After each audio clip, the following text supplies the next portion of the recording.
समाधान समाधान समाधान।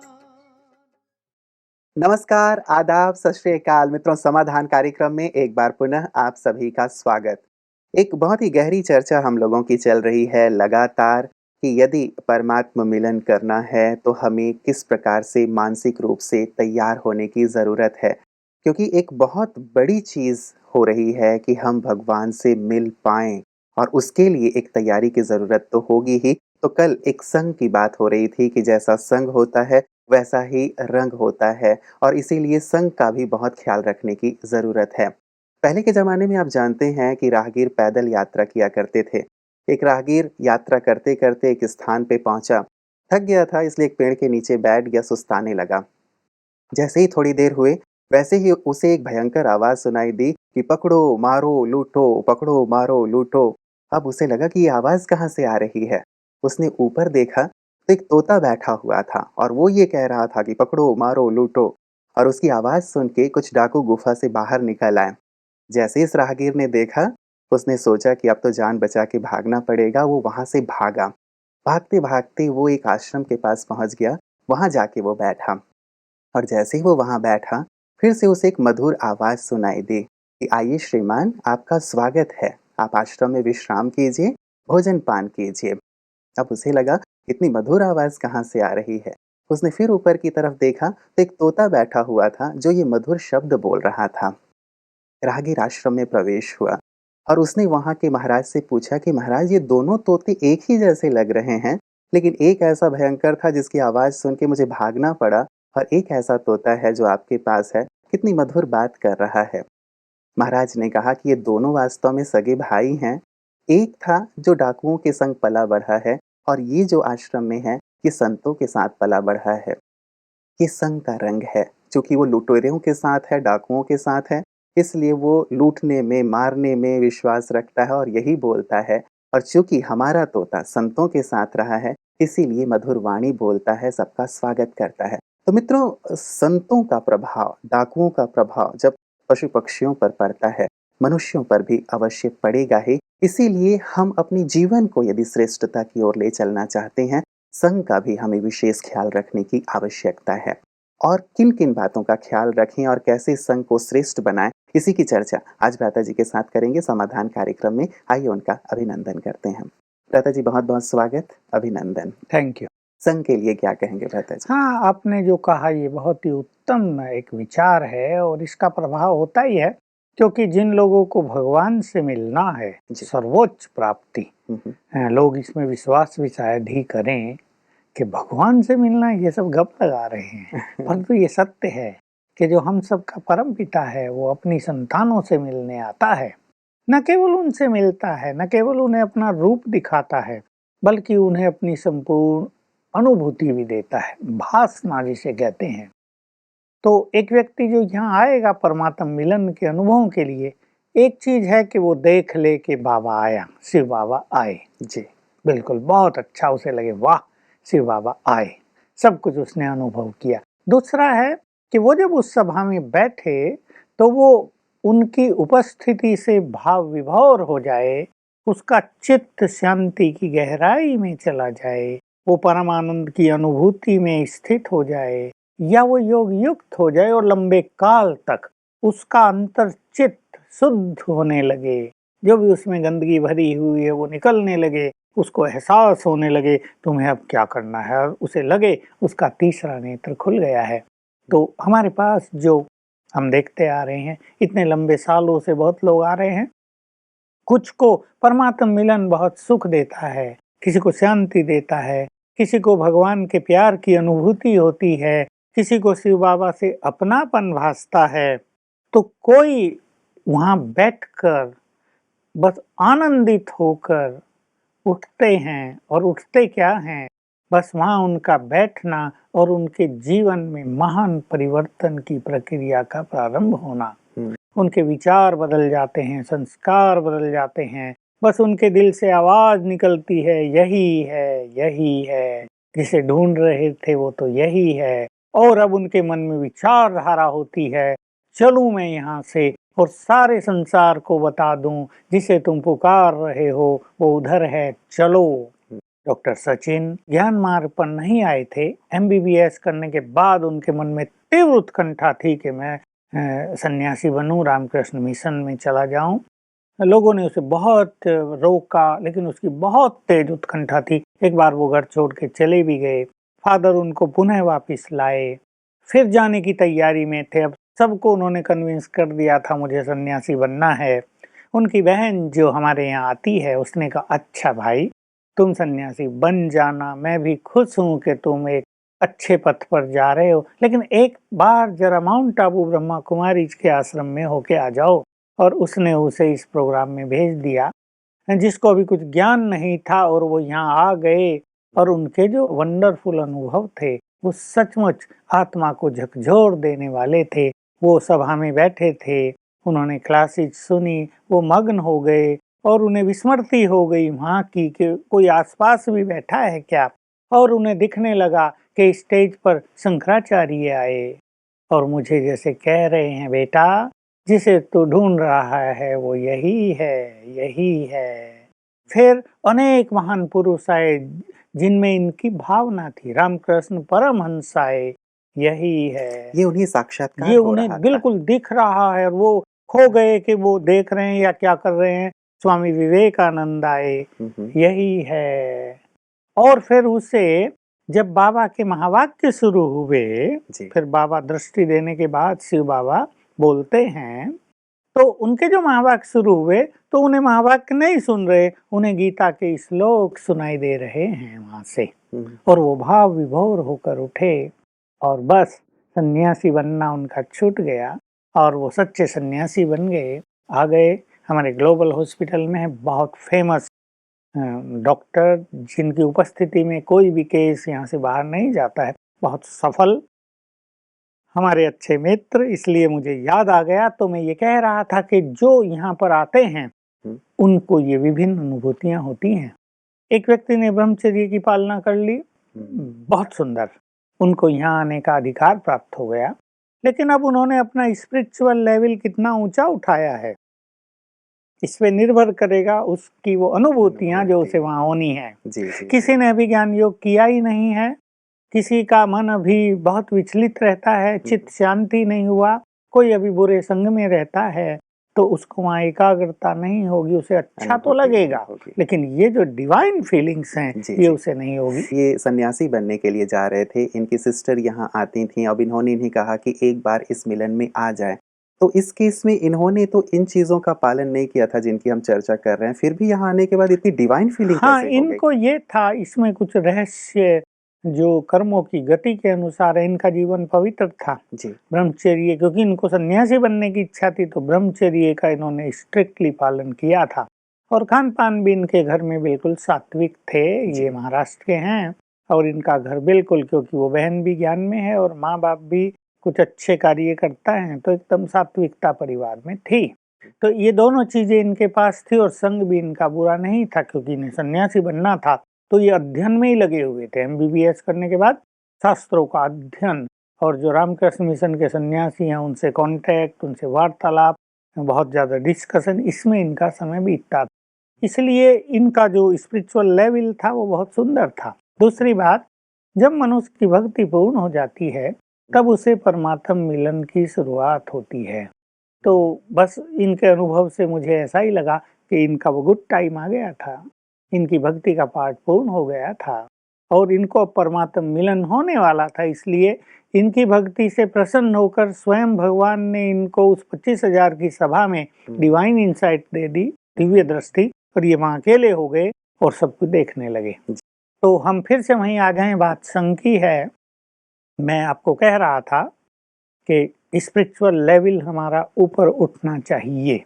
आध्यात्मिक स्तर यानी हमारी मनोस्थिति जितनी ऊंची होगी उतना ही हम उसके अच्छे अनुभव प्राप्त कर लेंगे। देखिए, मैं एक चीज और इसमें जोड़ दूं, हमारे दर्शकों को अवश्य ये प्रिय लगेगी। शास्त्र लिखे ग्रंथ लिखे गए, हमेशा एक बात विचारणीय है कि जिन लोगों ने वो लिखे थे उनकी मनोस्थिति बहुत उच्च स्तर की थी, वो बहुत पवित्र थे, उनका चित्त एकाग्र था, वो परमात्मा की प्रेरणाओं को कैच करने में समर्थ हुए। लेकिन जो उन्हें पढ़ रहे हैं उनका स्पिरिचुअल लेवल बहुत छोटा है। हो सकता है केवल वो विद्वान हो, वो पवित्र हो ही ना। हो सकता है वो व्यक्ति मांसाहारी भी हो, ये भी संभव है आजकल। वो पढ़ रहे हैं, वो उनकी व्याख्या कर रहे हैं।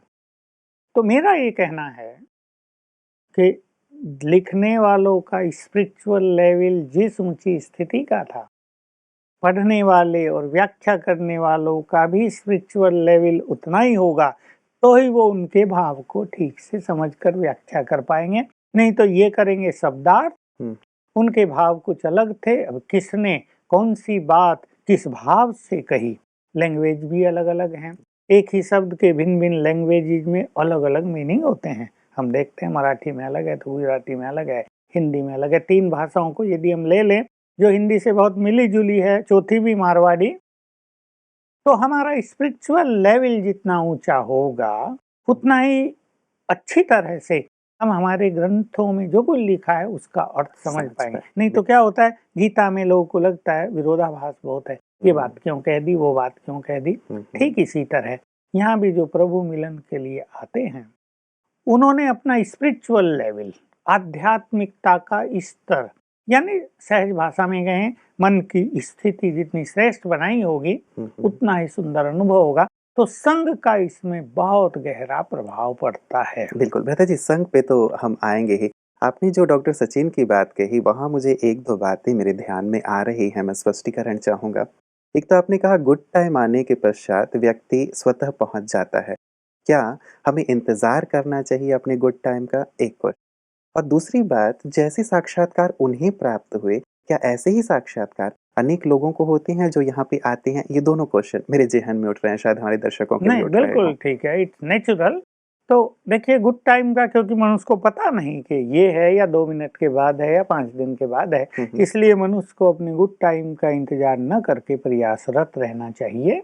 और फिर बहुत सारी चीजें, इसको लोग सिंपल भाषा में कहते हैं, ऊपर वाले के हाथ में भी तो है, सब कुछ नीचे वालों के हाथ में ही होता तो खेल ही अलग होता। दूसरी बात ये, जैसे इनको अनुभव हुए ठीक ऐसे ही भी बहुतों को हुए हैं, लेकिन अलग अलग तरह के अनुभव हजारों लोगों को यहाँ आने पर होते हैं। अगर हमारी सभा में 25,000 लोग बैठे हैं तो मैं कहूँगा 1,000 को तो होंगे बहुत डिवाइन एक्सपीरियंस, 5,000 को होंगे अच्छे अनुभव, अगले 5,000 को होंगे थोड़े मीडियम क्वालिटी के, और अगले 5,000 को होंगे हल्के अनुभव। बाकी 5-7 हजार को लगेगा बहुत अच्छा है, वाह कितनी शांति है यहाँ। तो इस तरह का ग्राफ चलेगा तो ये हमेशा। क्यों है? ग्राफ ये में डिफरेंस क्यों उनकी है? वही जो चारों धारणाएं हैं, उसके कारण पवित्रता, जी, शुद्ध अन्न, सत्संग और ये दैवी गुणों की धारणा। इनमें से सत्संग कई लोग रोज नहीं अटेंड कर पाते। किसी का बिजनेस चल रहा है, सवेरे उठेंगे ही 7 बजे, तो भाग दौड़ का जीवन हो जाता है। कुछ लोग जो उनके पुराने फ्रेंड्स हैं उनके साथ को छोड़ नहीं पाते, अब वो सब शराबी हैं, ये उनका साथ छोड़ नहीं पा रहे, संघर्ष हो रहा है। शराब का साथ तो छोड़ दिया लेकिन साथियों का साथ नहीं छूट रहा है। ये सब जो धारणाएं हैं, इनके कारण ये अलग अलग अनुभूतियां होती। इसके अलावा एक और सूक्ष्म रहस्य है इसके पीछे। जिस व्यक्ति ने पिछले हजारों साल में जिस लेवल की भक्ति की है, देखिए एक है भक्ति करना, हाँ भाई सब जा रहे हैं तुम भी चलो, माता जी जा रहे बच्चों को भी ले जा रहे हैं, बेटा तुम भी हाथ जोड़ लो, पैर छू लो। दूसरा है कामना युक्त भक्ति, कि कुछ मांग रहे हैं, चलो भाई भगवान से ये मिलता है तुम भी चलो। तीसरी है निष्काम भाव की भक्ति, प्रेम भाव से भरी हुई भक्ति। बिल्कुल जिसकी भक्ति हो रही है उसमें चित्त रमा हुआ है, कामना कुछ नहीं, चाहिए कुछ नहीं, उससे हमारा बहुत प्यार है, वो इष्ट है। इष्ट माना अधिक जिससे हम प्यार करते हैं, प्यार से की गई निष्काम भाव की भक्ति। तो किसने हजारों साल में कैसी भक्ति की है, उसके संस्कार, उसकी फीलिंग्स उसके अंतर मन में समाई रहती है। वैसा ही प्यार वर्तमान समय में उसके अंदर जागृत होता है। तो वो शिव बाबा से प्यार करेगा, या बहुतों के ये क्वेश्चन रहते हैं प्यार कैसे करें, अब देखिए ये भी प्रश्न होता ना, जी, प्यार हो जाए ये पूछा नहीं जाता कैसे करें, कैसे करें? हो वो तो जाता हो अभी। जाता अब प्रश्न ये होता कैसे छूटे, है। और यहाँ प्रश्न पूछा जाता है कैसे कि भगवान करें? से प्यार कैसे करें। और कुछ जी, लोग हैं उनके प्यार में मगन रहते हैं, पूछने की बात ही नहीं। तो जिनको जितना प्यार, जिनके अंदर जितनी शुद्धि, उस जी। अनुसार अनुभव। मतलब यहाँ पे भी कर्मों का सिद्धांत ही जुड़ गया कि आपने यदि बहुत अच्छे कर्म किए हैं, बहुत श्रेष्ठ भक्ति की है, तो उसी के परिणाम स्वरूप आपको अच्छे अनुभव मिल रहे हैं या साक्षात्कार हो रहे हैं। तो भ्राता जी फिर संघ की बात पे विशेष अब आ जाते हैं, जैसा आप कह रहे थे, तो संघ पे किस बात पे आप विशेष करके अटेंशन दिलवाएँगे हमारे दर्शकों का? एक युवक है, जी। स्टूडेंट, हुँ, हुँ। वो पढ़ रहा है, तब उसका एक फ्रेंड सर्किल है। जी। अभी 5 साल से वो आपस में साथी हैं। अब उसमें से कई लोग हैं बड़ी-बड़ी बात करने वाले, पिक्चर्स की चर्चाएँ करने वाले, नेट पे क्या-क्या गंदगी आ रही उसकी चर्चाएँ करने वाले, बाह्य मुक्ता की बातें करने, अरे संसार ये खाओ-पियो मौज करो इसके लिए है ये मेहनत क्या, कौन देखो कौन मेहनत कर रहा है, मस्त रहो, ये जीवन मस्ती के लिए है, ये युवा काल आनंद के लिए, छोड़ो ये सब बातें। दूसरा दूसरी बात कर रहा, तीसरा तीसरी बात कर रहा। जी। अब इन पर उसका प्रभाव रहता है, या यही उसमें शामिल थे बात करने में, हुँ। तो उसको यदि वो नहीं छोड़ पाता, तो अब भी उसको एकाग्रता होगी नहीं। जब भी वो मेडिटेशन में बैठेगा, उसकी एकाग्रता नष्ट होगी और वही चीज़ उसके सामने घूमने लगेगी। हुँ। संग का ये बुरा असर होता है। अब एक व्यक्ति ऐसे बच्चों के संग रहता है, अब थोड़ा बड़े को देखो, थोड़ा युवक है, नौकरी करता है, 30-35 साल आयु है, उसका संग भी ऐसा है कि साथी लोग सारा दिन गंदी-गंदी बातें करते हैं। उसके मन पर भी बहुत अच्छा असर नहीं रहता। हुँ। वो चाहता भी है उन्हें छोड़ दूँ, लेकिन वो ऐसे जंजाल में फँसा रहता है कि उन्हें छोड़ नहीं पाता। जी, वो हो सकता है चाहे, बचपन के साथी हाँ, हों उनके चाहे लंबे तो समय छोड़ के। सकता है। हुँ। वो अपने को अकेला फ़ील करेगा, अरे अच्छे ज्ञान योग पे आए, जी। मार्ग पे आए, ये तो सब साथी छूटने लगे। तो उनका संग उनको प्रभावित करता है। बहनों में भी ऐसा ही होता है। कुछ कन्याएँ हैं, उनका संग बहुत अच्छा होता है, बिल्कुल डिवाइन, बल्कि उनके संग का प्रभाव उन पर पड़ता है दूसरों पर। और कुछ ऐसे होते हैं दूसरों के संग के प्रभाव में स्वयं को रंगे रहते हैं। अच्छे संग का प्रभाव भी बहुत जल्दी पड़ सकता है, लेकिन मनुष्य अपनी अच्छाई के साथ शक्तियाँ नहीं रखता, इसलिए उसके वाइब्रेशंस दूसरों से प्रभावित होते रहते हैं। हुँ, हुँ। जैसे आज ही मेरे पास एक फ़ोन कॉल आ रहा था कि मेरी ये समस्या है कि मैं दूसरों की हर चीज़ जल्दी ग्रहण कर लेती हूँ।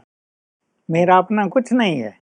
पर मान लो मेडिटेशन में बैठे हैं और 10 लोग सामने बैठे हैं मेरे, तो उन 10 के जो विचार चल रहे हैं वो मेरे अंदर आने लगते हैं। हुँ। दूसरी भी ऐसी बात उसने कही कि उसे ऐसे ही बहुत ज़्यादा भय लगने लगता है बिना कारण ही।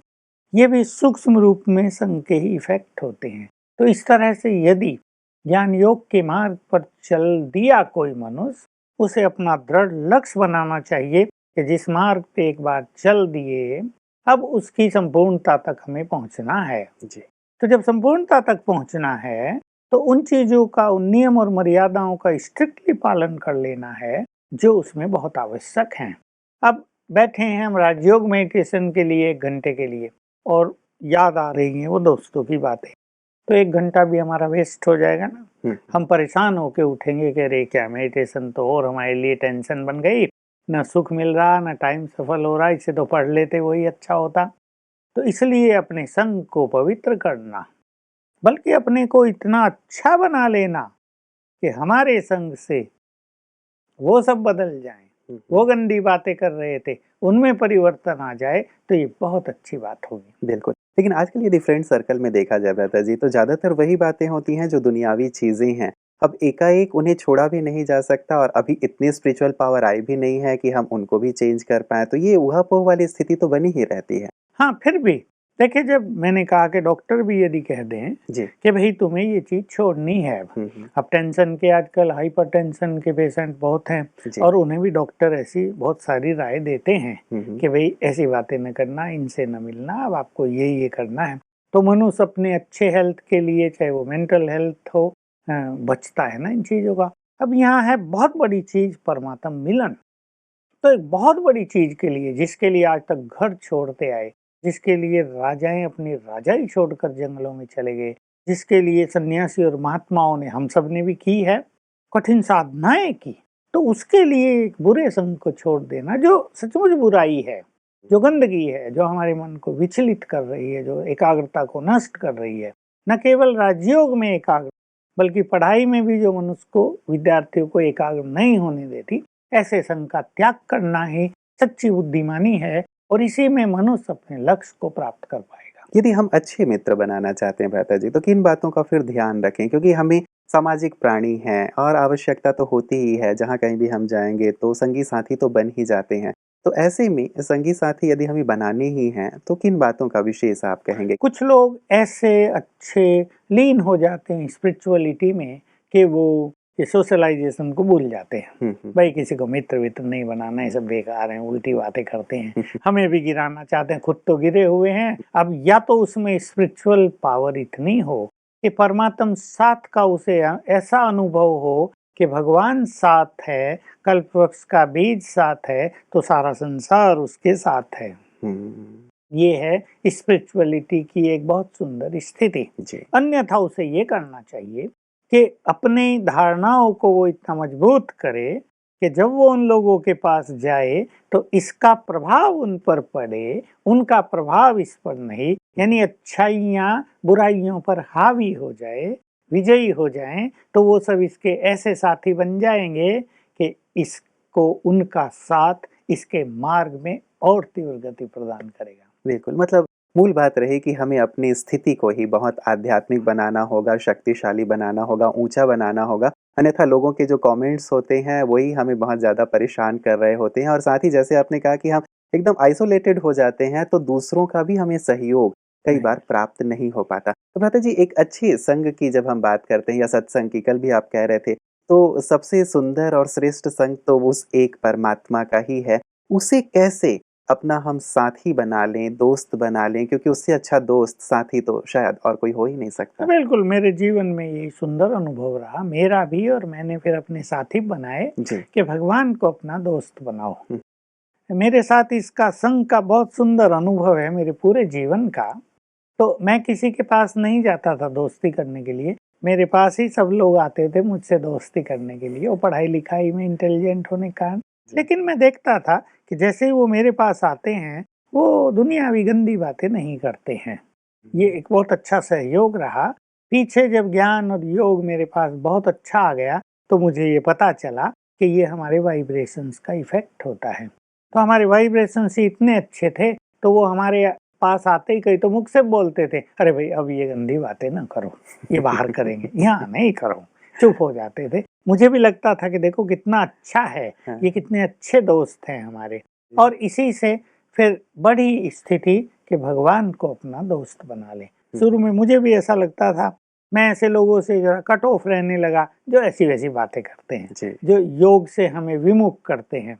तो मैंने देखा मैं अकेला, एक आधा साथी मेरा बनता और उन लोगों को कई बार ऐसा लगता है कि ये तो बड़े अहंकारी हैं, हमसे मिलते-जुलते भी ऐसा भी नहीं वो लोग कहते थे कि इसको बड़ा अहंकार है, अपने अच्छे पुरुषार्थ का भी देखा मिलता जुलता नहीं। फिर मैं थोड़ा मिलने जुलने भी लगा और मेरे पास वो लोग आने लगे जिनको अच्छे योगी बनना था। अभी एक नई शुरुआत हुई, तो ऐसे बहुत सारे लोग पास आए, तो उनके साथ से हमें बहुत अच्छा हुआ।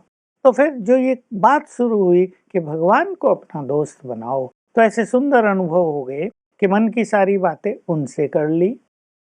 तो दोस्तों की जो कमी थी वो खली नहीं कि सुप्रीम फ्रेंड हमें साथ दे रहा है, वो हमारी बात सुनता है, और हमें ऐसा महसूस होने लगा कि वो सचमुच सुनता है। जैसे स्थूल में, साकार रूप में कोई दोस्त हमारे पास रहता हो, वो भी हमारे पास रहता है। तो इस तरह संघ का बहुत अच्छा अनुभव रहा, और फिर तो ये सब कुछ ही बदल गया क्योंकि अच्छे लोग हमारे पास आने लगे। तो सार में मैं यही कहूँगा कि हम अपने को इतना ऊंचा उठा लें कि हमें बुरे लोगों के पास जाके उनको बदलने की जरूरत ना पड़े, बुरे लोग हमारे पास आकर ही बदल जाएं, और इससे हमारा फ्रेंड सर्किल बहुत बढ़ भी जाएगा और हमारा फ्रेंड सर्किल अच्छी आत्माओं का, अच्छे मनुष्यों का हो जाएगा, और ये बहुत सुंदर बात होगी। बिल्कुल, और इसी संग की शायद आवश्यकता होगी कि हम दूसरों को परिवर्तित करते चलें, जैसे आपने एक सुंदर अनुभव भी दिया है। लेकिन खुदा दोस्त का जो विशेष अनुभव है वो ज़रूर हम आपसे सुनना चाहेंगे कल, और इससे ही शुरुआत करना चाहेंगे, क्योंकि उसका साथ मिल जाए किसी को तो फिर जीवन में तो फिर बल्ले-बल्ले वाली बात हो जाती है। आज की सुंदर चर्चा के लिए आपका बहुत-बहुत शुक्रिया। मित्रों, एक पानी का बूंद यदि सागर में गिरता है, तो उसका अस्तित्व नष्ट हो जाता है। एक बूंद यदि सीप में गिरता है, तो वो मोती बन जाता है। एक बूंद यदि सांप के मुख में गिरता है, तो वो ज़हर बन जाता है।